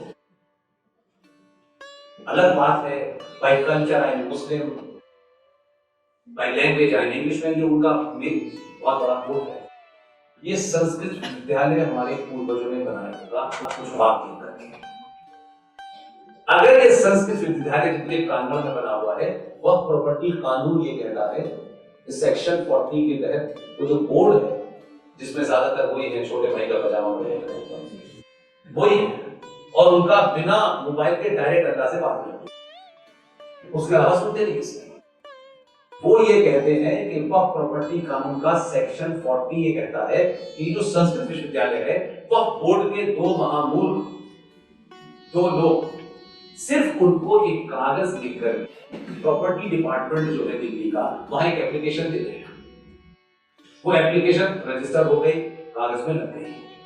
उसके बाद वो आदमी यहाँ आए तो आपके इस पूरे इलाके का जो एसएचओ है, जो कॉम्पिटेंट अथॉरिटी है, डीएसपी का ऑफिस है, डीसीपी का ऑफिस है, कमिश्नर, उसको ये कहना है कि संस्कृत विश्वविद्यालय जो है वक्फ की जमीन पे बना हुआ है। मौखिक है ये कि संस्कृत विश्वविद्यालय वक्फ की जमीन पे बना है, ये दो लोगों को बोलना है, आपसे नहीं। ऐसे जगह बात जाएगा। और ये संसद में हुआ है, किसी पार्टी के दफ्तर में नहीं हुआ है, ये कोर्ट कचहरी में नहीं हुआ है। वो आदमी यहाँ की कॉम्पिटेंट अथॉरिटी को देगा और कॉम्पिटेंट अथॉरिटी यहाँ आएगी, आपके वाइस चांसलर साहब से मिलेगी और उनसे सिर्फ ये कहेगी कि ये प्रॉपर्टी वक्फ की है, आप इसे 24 घंटे में खाली कर दीजिए। आपके वाइस चांसलर साहब अगर पाठक जी हैं तो लड़ जाएंगे, भिड़ जाएंगे। हो सकता है कि ये कहें कि मुझे पुष्पिन जी ने बता दिया है, तो ये लड़ सकते हैं और फिर सबको इकट्ठा कर लेंगे तो पूरी दुनिया को पता चल जाएगा। लेकिन 99% केसेस में हो क्या रहा है कि वो जब आएगा पुलिस वाला और ये कहेगा कि आप इसे खाली कर दीजिए, ये वक्फ की जमीन है, तो आप यही कहेंगे कि भाई कैसे हो सकता है, इतने साल पुरानी है, ये कागज है, ये बिजली का बिल बनाना। आप दुनिया के कागज दिखाएंगे और आपने अगर 48 घंटे में जगह नहीं खाली की तो पार्लियामेंट में ये पास हुआ है, सेक्शन 40 का 3 पॉइंट ये कहता है कि दे विल डिक्लेयर यू एनक्रोचर। आपको घुसपैठिया घोषित करेंगे, 48 घंटे में धक्के मारकर इस विश्वविद्यालय से खाली कर दिया जाएगा। सुनने में आपको कैसा लगता है कि ऐसा नहीं हो सकता है? ये संसद में हुआ है। फिर आप क्या करें? फिर आपके दिमाग में आएगा अच्छा ठीक है, मैं कागज लेकर सुप्रीम कोर्ट जाता हूं, हाई कोर्ट जाता हूं। वक्फ बोर्ड के क्लॉज में ये लिखा हुआ है कि जुल साहब की ये जमीन है, वो अपने कागज लेके न हाई कोर्ट जा सकते हैं न सुप्रीम कोर्ट जा सकते हैं। वक्फ बोर्ड ने ट्राइब्यूनल बनाया है, पहले तो प्राइवेट बॉडी, फिर उसने ट्राइब्यूनल बनाया है और उसमें 5 लोग होंगे और पांचों मुसलमान होंगे। उसमें लोकल एमएलए भी होगा, लोकल एमपी भी होगा, मुसलमान होगा तो उसमें मुतवल्ली भी होगा। और पांचों मुसलमान के ट्राइब्यूनल के सामने आप शाम को ये कागज दिखाएंगे कि ये मेरे कागज है, ये वक्फ की प्रॉपर्टी नहीं है। और कागज वो कहेगा नहीं मैं नहीं मानता ये आपके कागज नकली है, ये वक्फ की प्रॉपर्टी है। इसके कारण, इस कानून के कारण शॉकिंग खबर है ये, और खबर देखो तो 10 साल से बोल रहा हूं, क्योंकि जब हाथ उठे तो मुझे दुख हुआ, मुझे सुनने के लिए मत सुनिए, मैं एंटरटेनमेंट का साधन नहीं हूं। इतना लंबा सफर कुछ सोच के तय किया है, कुछ प्राप्त करने के लिए नहीं किया कि कुछ मिलेगा एकदम, मुझे भरते दम तक किसी गायब नहीं देगा। आप समझ जाएं और आज भी अगर चिल्लाना शुरू करेंगे, अगर इस मुद्दे को सरे फहरिस्त लेके आएंगे, तो मुझे लगता है कि शायद बेहया उद्देश्य लोगों को शर्म आएगी और संसद में भरपूर समर्थन के बाद ये वापस हो सकता है। इसको मुद्दा बनाएंगे और इसके कारण आंध्र प्रदेश हाई कोर्ट के जज साहब ने, उनके लिए शॉकिंग खबर थी, वो ये जानना चाहते थे, तो एक पिटीशन डाली, उस पिटीशन को एक्सेप्ट किया। वो जानते थे कि पिटीशन एक्सेप्ट नहीं हो सकती, लेकिन वो उसको जानना चाहते थे क्या है। ये मेरा बयान है, भारत की जो टोटल लैंड है, जिसे आप भारत माता कहते हैं, जिसके भूमि करके मकान बनाते हुए भूमि का पूजन करते हैं, उसमें सबसे बड़ा एरिया, लैंड एरिया रेलवे के पास है, फिर डिफेंस के पास है, तीसरे नंबर पर वक्फ बोर्ड के पास है। और वक्फ बोर्ड अलग और 22 करोड़ मुसलमान अलग। शॉकिंग लगता है आपको? ऐसा कानून पास हो गया। इसी दिल्ली में आपके बराबर में 350 मकान खाली हो गए, किसी ठेकेदार को पता नहीं चला। कोई हिंदूवादी धक्का देके गया। पार्टियों की बात नहीं मैं कर रहा, पार्टियों के अपने स्वार्थ होते हैं, मैं पार्टियों में नहीं ब्लेम कर रहा। क्या पार्टी ही सब कुछ है हमारी? पार्टी में 2 करोड़, 3 करोड़, 4 करोड़, 5 करोड़ लोग होंगे, बाकी 75 करोड़ लोग सिर्फ क्या करेंगे? सस्ता तेल, सस्ती गैस, सस्ता पेट्रोल, सस्ता चावल, सस्ते दूध, यही बस, यही जिंदगी है। ताजमहल गया, कुतुब मीनार गई, जो गुजरात में मंदिर जिसको बनाने के लिए बहुत, उसके पीछे की जमीन गई, सूरत म्युनिसिपल कॉर्पोरेशन गया। लड़ नहीं सकते आप, आपका घर गया, आप सिर्फ किराएदार, और इतने सारी जगह हैं जिसकी रिपोर्टिंग ही नहीं हो सकती। आप कहां लड़ रहे हैं? आपको पता नहीं है। मुद्दा होना चाहिए कि भारत की सरकारें सत्ता में बैठेंगी, अपने मैनिफेस्टो में ये लेके आए कि हम जब सत्ता में आएंगे तो Waqf board, places of worship act 1991 जो 42,000 मंदिरों पर सरकार ने कब्जा ले लिया है, हमारी दूसरी मांग ये होनी चाहिए, हमारी तीसरी मांग ये होनी चाहिए कि भारत के सनातनी मंदिरों से सरकार का कंट्रोल हटे। उस मंदिरों के ऊपर जो 3.25 लाख करोड़ रुपया सालाना पैसा आता है वो भारत सरकार के हाथ में नहीं जाएगा, हमारे देश की सर्वोच्च संस्था जो होगी उसके पास जाएगा। ये मुद्दे पार्लियामेंट आने वाले इलेक्शन के मैनिफेस्टो में होने चाहिए। आप अपना घर बन जाए, आपका घर बच जाए, इस नेता से कुछ फायदा हो कुछ है, ये इंडिविजुअल लड़ाई नहीं है और आस्था का प्रश्न नहीं है। मैं मंदिरों की बात कहता हूं तो उसे कोई आस्था से जोड़ते नहीं, आस्था मेरी निजी है। ये भारत की सनातन संस्कृति की पुनर्स्थापना का युद्ध है, उसमें अपनी भूमिका चुनिए। और नहीं हो तो हैमिल्टन की किताब पढ़ लीजिए, एक अमेरिकन साइंटिस्ट ने लिखी है क्लैश ऑफ सिविलाइजेशन, उसे पढ़ लीजिए। वो ही हो रहा है। आपको विदेश के लोग लिख के गए, आपके अपने देश के लोगों ने लिखा, लेकिन आपको अपनों पे कहां यकीन है? ये सब है भारत की संसद में बात करके, और हिंदू खुश है कि भारत को हिंदू राष्ट्र घोषित कर दो। मेरे भाई, कोई कागज पे लिख जाने से आप हिंदू राष्ट्र हो जाते? उन्होंने तो आज तक मांग नहीं की कि इस्लामिक राष्ट्र को, लेकिन all practical purpose India is Islamic state. All practical purpose उन्होंने मांग नहीं की कि यहां लिख जाएगा तब कुछ होगा। जिंदा कौमें निर्भर नहीं रहती है, अपने जिंदा होने का परिचय देती है। आप सिर्फ बड़ी डिग्री इस यूनिवर्सिटी से, उस यूनिवर्सिटी से, यहां से वहां से एक डिग्री विदेशी मिल जाए और फिर उसमें पैकेज क्या मिलेगा? जो लोग पैकेज और डिग्री के भरोसे रहते हैं वो राष्ट्र नहीं बचाते हैं। इतिहास गवाह है इस बात। और आधुनिक दौर में युवा बच्चों के सामने बता रहा हूं ताकि आपके दिमाग से कुछ चीजें साफ हो जाए। बलिया के रहने वाले एक बहुत ही दो टूक बात कहने वाले, सीधी सपाट बात कहने वाले एक नेता थे, वो देश के प्रधानमंत्री बने। उस दौर में बहुत सारे रिस्ट्रिक्शंस नहीं थे, उनकी सरकार किसी पार्टी के समर्थन से चल रही थी और वो सरकार गिर गई। वो इस्तीफा देने के लिए प्राइम मिनिस्टर ऑफिस से निकले। सारे युवा ध्यान से सुने। जब वो निकले अपने ऑफिस से तो उनके ऑफिस के बाहर एक बेंच पड़ी हुई थी। वहां पे एक आदमी ऐसे करके बैठा हुआ था। वो चंद्रशेखर के पीछे पीछे भागा। Sir sir sir. चंद्रशेखर थोड़ा सा अकड़ किस्म के आदमी थे, सीधी बात कर। तो उन्होंने पूछा क्या होता है? सर आप इस्तीफा देते जाते हैं, जाने से पहले मुझे यूजीसी का चेयरमैन बनाते हैं। तो उन्होंने कहा कि यूजीसी के चेयरमैन की फाइल में प्रधानमंत्री नहीं एचआरडी मिनिस्टर साहब। वो रुक गए। चंद्रशेखर को भी पता नहीं क्या हुआ, वो रुक गए और एचआरडी मिनिस्टर को ढूंढवाया। एचआरडी मिनिस्टर पहुंचा थे, तब तक दिल्ली में खूब खबरें चली कि प्रधानमंत्री का मन बदल गया है, ये है वो है। एचआरडी मिनिस्टर आया और उस फाइल पे साइन करके वो जो आदमी बाहर बेंच पे बैठा हुआ था उसे यूजीसी का चेयरमैन बना दिया। विषय ये नहीं कि चेयरमैन बना दिया, वो चेयरमैन कौन था? जो बाद में भारत का 10 साल प्रधानमंत्री रहा, जिसे मनमोहन सिंह कहते हैं। पूरी जिंदगी अपनी डिग्री और नौकरी करता रहा, देश ने उसे 10 साल प्रधानमंत्री, तब भी वो नौकरी नहीं कर रहा था। संविधान का इतिहास उठा लीजिए, जो अपनी मार्कशीट की चिंता करता है, जो अपनी डिग्री की चिंता करता है, वो समय आने पर राष्ट्र नहीं बचाता, सिर्फ नौकरी बचाता है। इसलिए आपको बड़ा पैकेज की नौकरी मिल जाएगी, तब भी 2 ही वक्त की खाना खाना है। इस 12 साल के सफर में ऐसी ऐसी कहानियां मैंने सुनी है और उन लोगों से मिला हूं कि कभी कभी मेरे रोंगटे खड़े हो जाते हैं। लेकिन ये बात मैं आपको इसलिए नहीं बता रहा कि मुझे रिपीट करना है, क्योंकि मुझे मालूम है कि संस्कृत विद्यालय में मुझे बुलाया गया है तो सच बोलने के लिए बुलाया गया। और मैं यहां कोई बात आपको ऐसी नहीं कहूंगा कि आप खुश हो और ताली बजाएं। आप ताली न बजाएं। मैं चाहता हूं कि आप यहां से निकले तो अपने आप से सवाल पूछे कि हमारी मां ने, हमारे पिता ने हमको पैदा किस लिए किया है?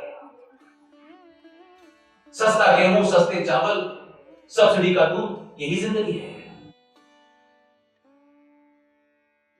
तब मैं आपसे कहूंगा, जो आदमी आज है उस पर सवाल हो सकते हैं, राजनीतिक लेवल में बात नहीं करता। मैं उस पूरी कार्यशैली में से अपने मतलब की चीज देखता हूं जो सनातन से कनेक्टेड है, जो राज से कनेक्टेड है। बाकी कौन सा फैसला अच्छा है, कौन सा नहीं है, मुझे कोई इंटरेस्ट नहीं।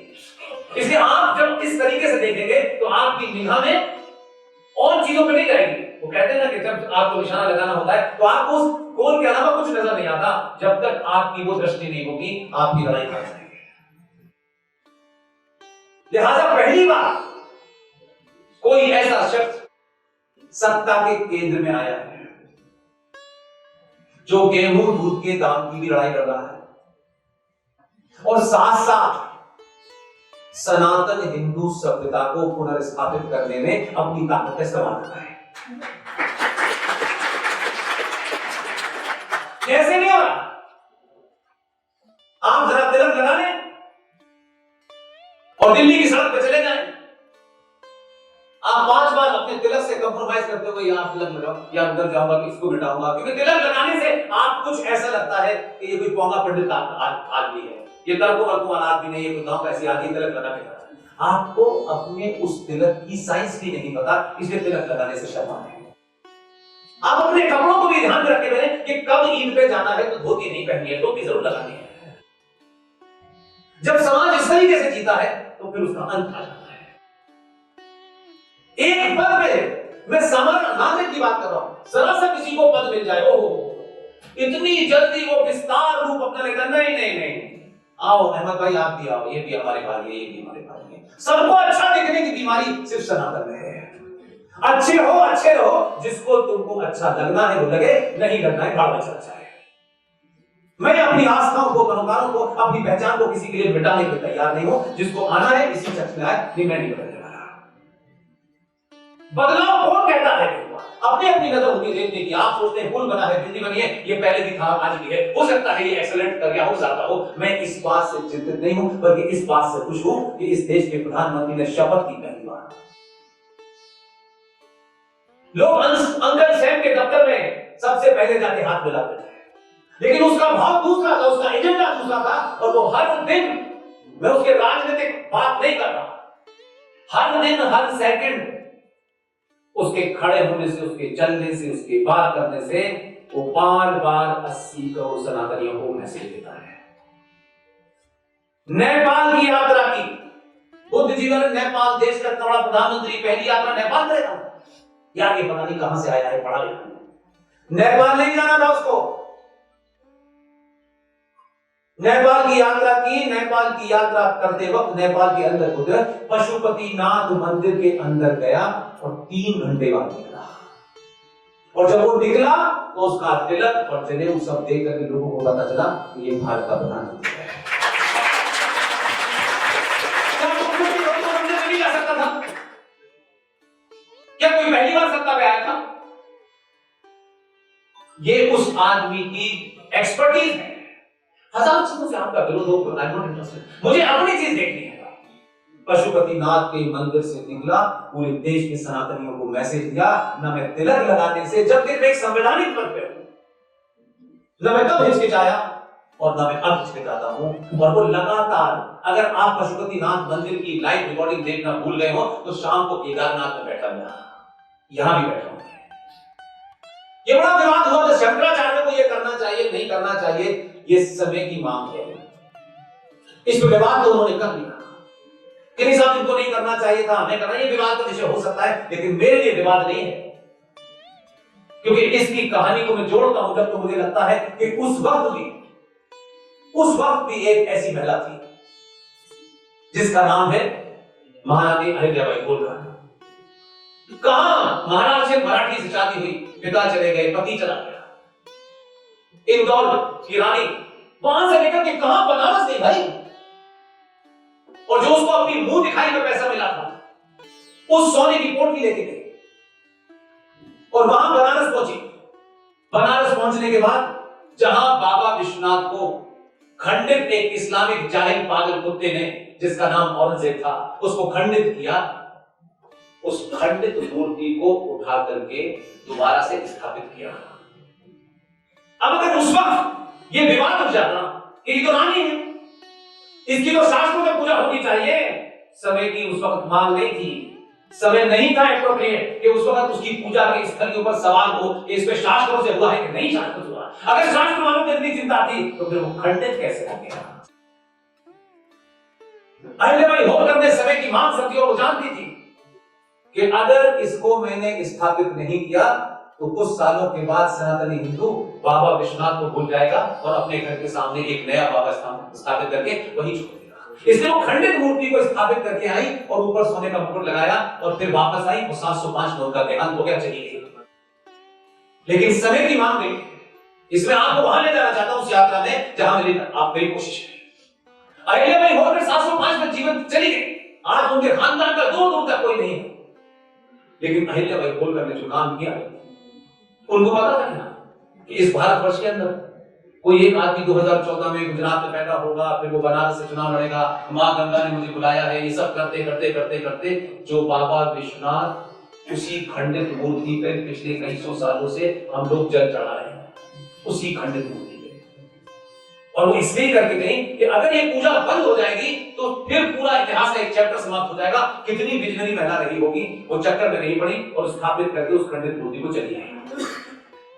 एक आदमी 2014 में गुजरात से चला कि यहाँ आया, ये हुआ वो हुआ, पहला चुनाव जीता, दूसरा चुनाव जीता, और उस खंडित मूर्ति के प्रांगण में जहां एक समय में 10 लोग नहीं खड़े हो सकते थे, उसने, मैं इसको विजन से जोड़ता हूं। अगर यहां पे आग लगी है तो प्रोपेगेंडा करने की जरूरत नहीं है, धीरे धीरे धीरे धीरे आप उस लक्ष्य को पहुंचते हैं। इसलिए जोड़ के देखना चाहता हूं ताकि आपके अंदर वो भाव पैदा हो जाए। निराश मत होइए, सब कुछ नहीं हुआ है, अभी बहुत कुछ बचा है। उसी प्रांगण में जहां बाबा विश्वनाथ का पूरा सौंदर्यीकरण हुआ है, उसके अंदर उसकी अपनी मूर्ति नहीं लगी है, वो अहिल्याबाई होलकर की इतनी बड़ी मूर्ति लगी है कि आने वाले लोग इतिहास कनेक्ट कर सके। आज अहिल्याबाई होलकर के नाम से वोट नहीं मिलने वाले, अहिल्याबाई होलकर के वंशज नहीं है, लेकिन अहिल्याबाई होलकर जो करके गई थी, कोई ना कोई आकर के उसको जिंदा उसने कर दिया। आज अहिल्याबाई होलकर का कोई नहीं है, लेकिन मूर्ति उनकी वहां सबसे बड़ी लगी थी। और जब ये सब कुछ हो गया, ये सब कुछ हो गया, तो हमारा एक दोस्त है, उसके भाग्य में क्या है? इसलिए डेस्टिनी आपसे करा लेगी। मैं आपके बीच में अपनी मर्जी से नहीं खड़ा, न मुझे यहां का कोई प्रोफेसर जानता, न भाई चांद्र साहब जानते, मेरा किसी से कोई कम्युनिकेशन नहीं था। इस संस्थान में काम करने वाला एक साधारण सा जिसको मैं भी सीधे तौर पर नहीं जानता था, मेरे साथी जो बनारस हिंदू यूनिवर्सिटी से एलएलएम करके मेरे साथ 24 घंटे साई की तरह रहते थे, वो बनारस का रहना, उन्होंने राहुल साहब ने उसको यादव से कांटेक्ट किया कि भाई साहब को हम संस्कृत विद्यालय बनाना चाहते हैं, वो डेट खाली नहीं करती। मैं इस सब के पीछे उस राहुल राय को धन्यवाद करना चाहता हूं।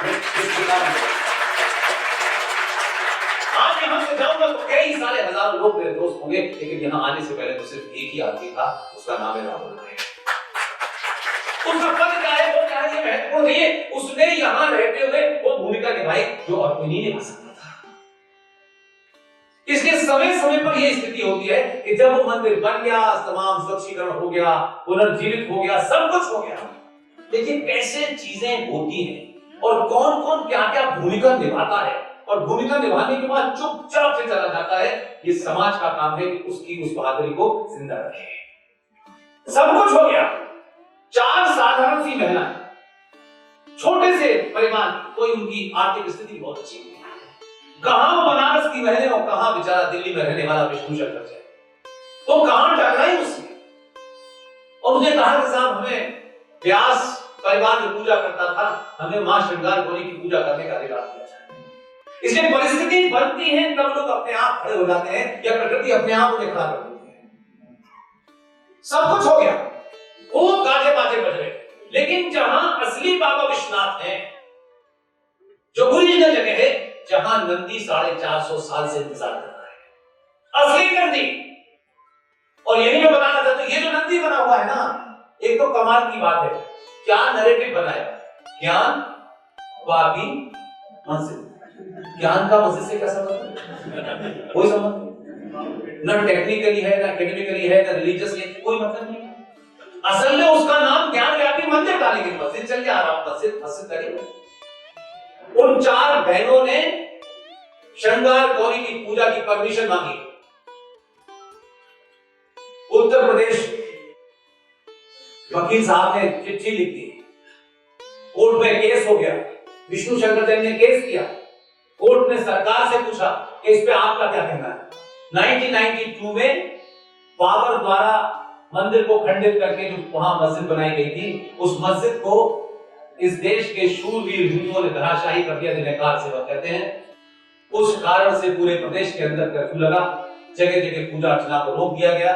इसी तरह श्रृंगार गौरी की पूजा रोक दी गई। ये 2093 की बात है। अब जब ये हुआ तो कोर्ट ने कहा कि इस पर उत्तर प्रदेश सरकार का रुख क्या है। अब वो पिटीशन गई चीफ सेक्रेटरी के पास, नाम उनका सार्वजनिक नहीं करना चाहता, महान आज भी है। इसे कहते हैं, लोगों को देख करके मन करता है कि इनके पैर छू। उनमें से उनकी विशेष कृपा है मेरे साथ। उनके पास ही चली गई कि भाई इससे पता करिए कि सरकार क्या है। हाई कोर्ट ने पिटीशन दी थी, वो बेचारे शरीफ आदमी पिटीशन नहीं गए मुख्यमंत्री के पास की सरकार ने जवाब मांगा है। तो जो कुर्सी पर बैठा था उसके बारे में आपको पता है, उत्तर प्रदेश में उसने कहा पिटीशन में क्या लिखा है, दिखाई पिटीशन उसने पढ़ी, क्योंकि उसके वस्त्रों में जेब नहीं है।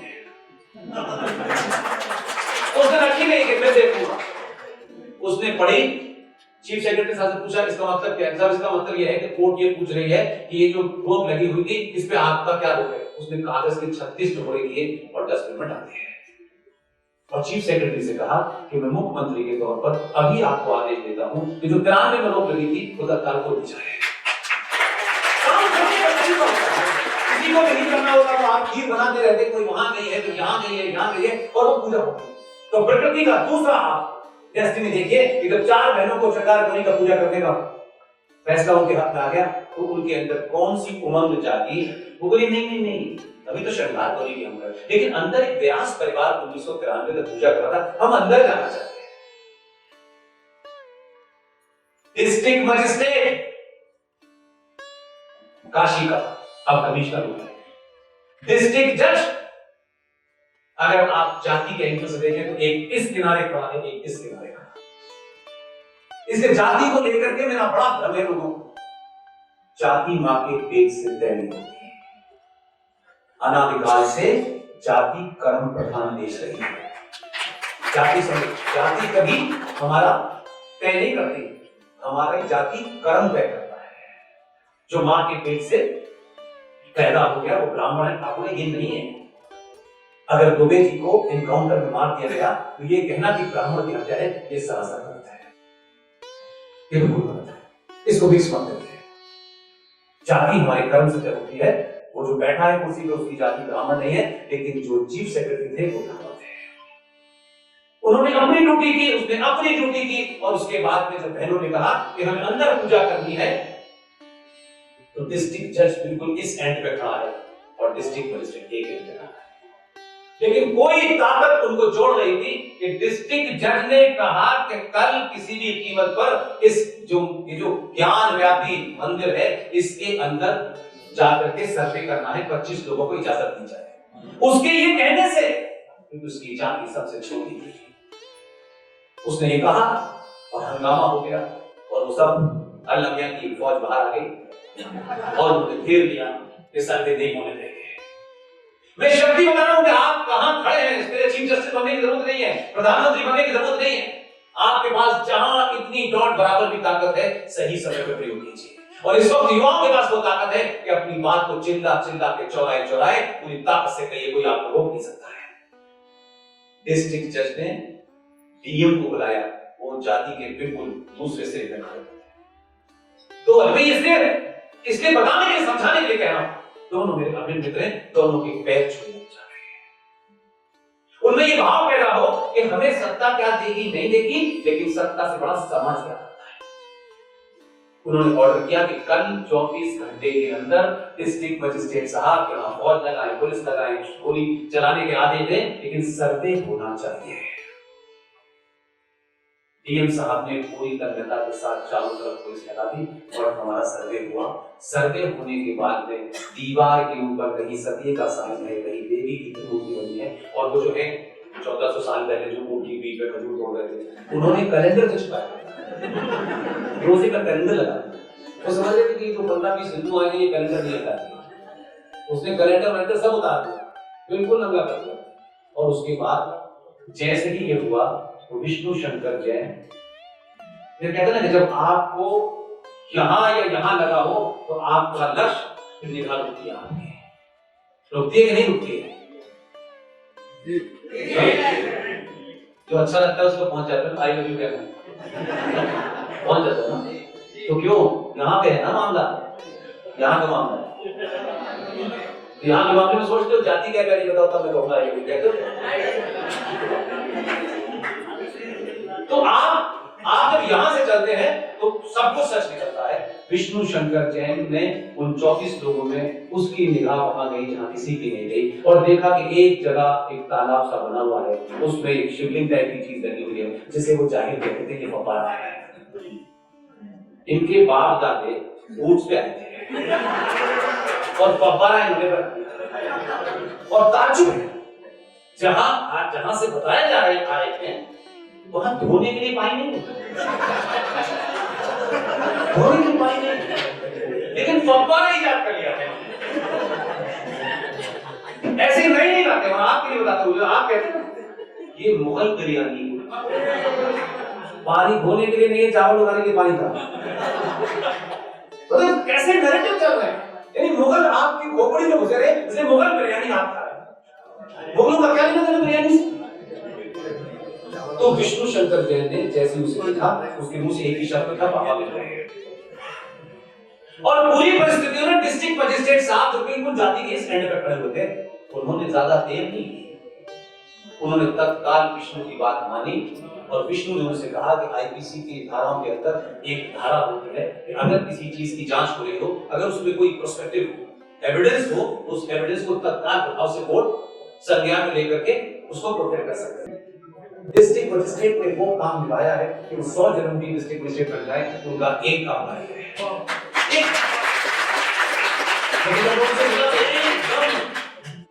छोटे बच्चे श्लोक बोलते हैं, क्या नहीं क्या करना है।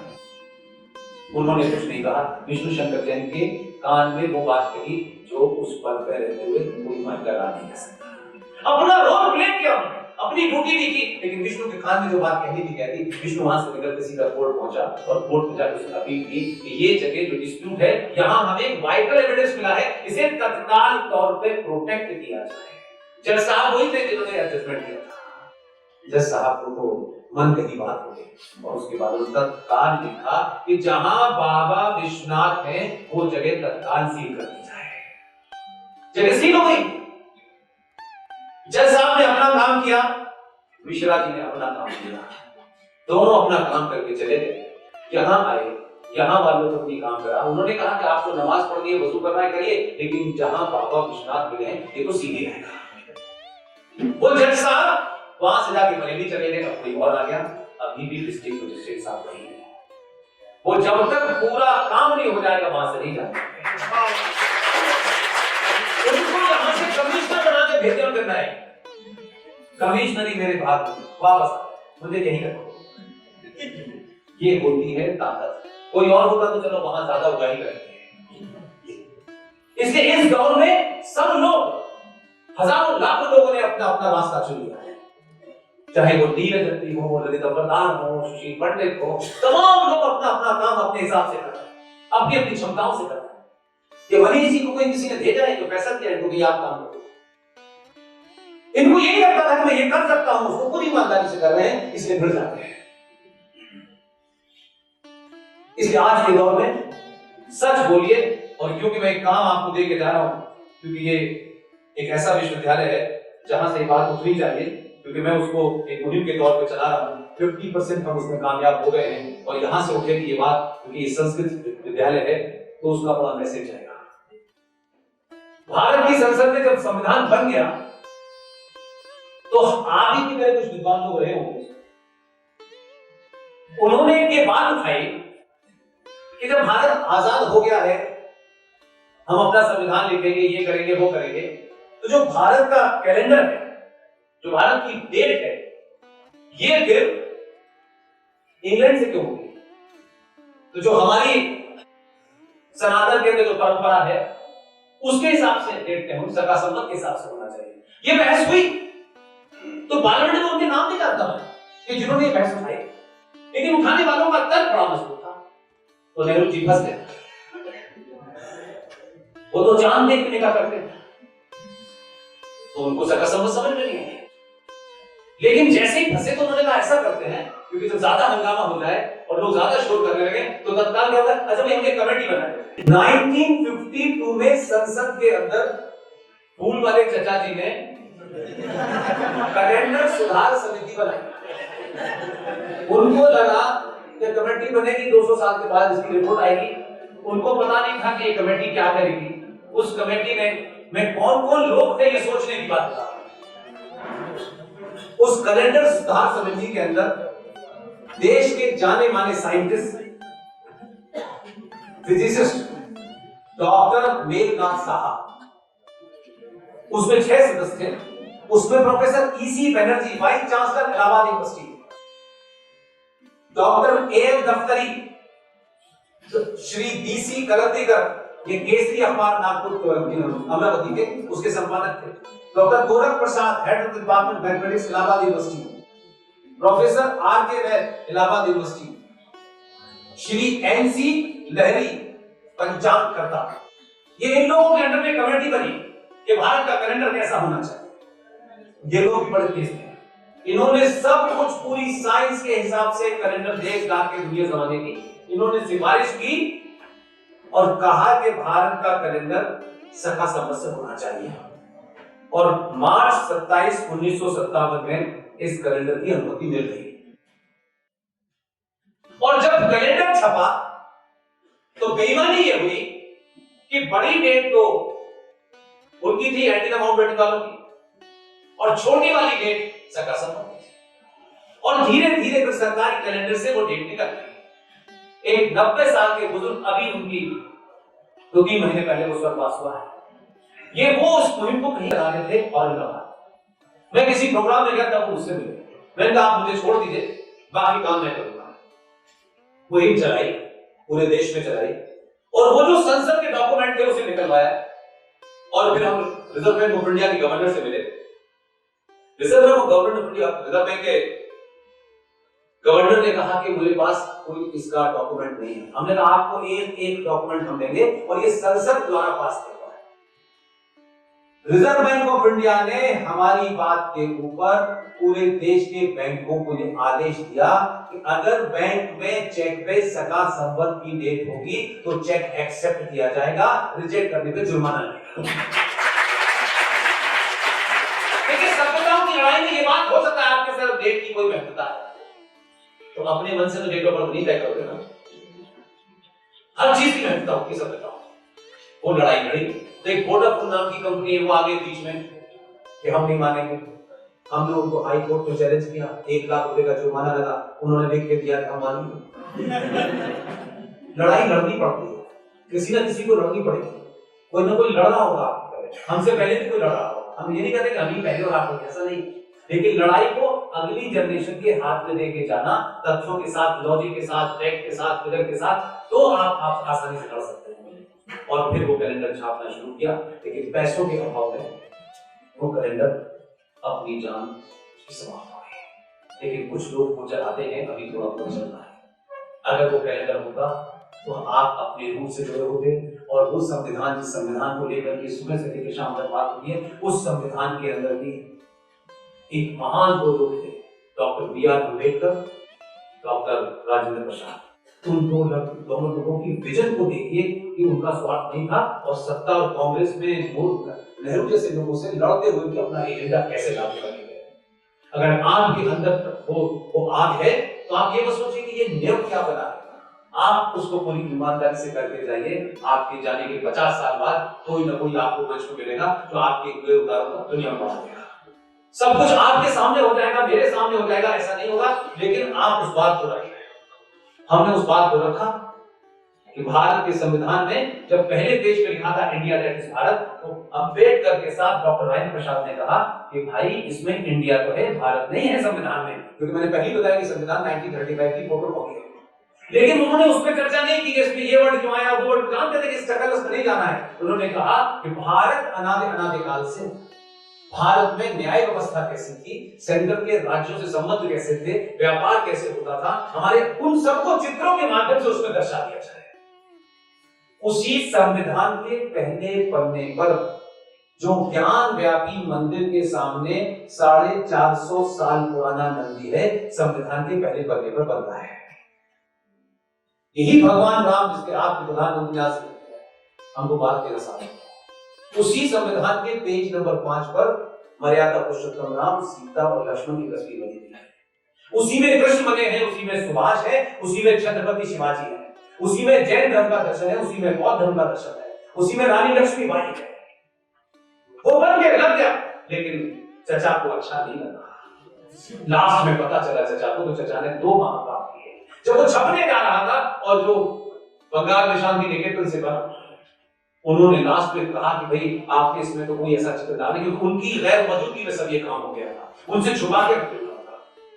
तो उन्होंने जाते जाते क्या किया, 2 उनके चहेते थे। इस संविधान के एक पेज पर एक ही तस्वीर है, यानी एक विषय में एक ही तस्वीर है, कुल 22 तस्वीरें हैं। लेकिन अब क्योंकि छपने जा रहा था और उनको देख लिया, तो उन्होंने रानी लक्ष्मीबाई के साथ में अपने पूर्वज अकबर की तस्वीर लगा दी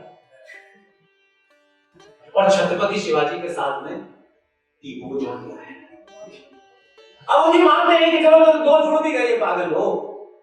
तो भारत का संविधान अगर इन चित्रों के साथ होता तो सुप्रीम कोर्ट कभी ये नहीं कहता कि आइए भगवान राम है कि नहीं है, बहस करते। ये इतनी लंबी लड़ाई नहीं होती। उन चित्रों के माध्यम से भारत की सनातन सभ्यता क्या थी सबको पता होता। लेकिन मुझे खुशी है कि जब नया पार्लियामेंट बना और नए पार्लियामेंट के बाहर जो प्लेट लगी हुई है वो भारत के प्रियम्बल की ही प्लेट है।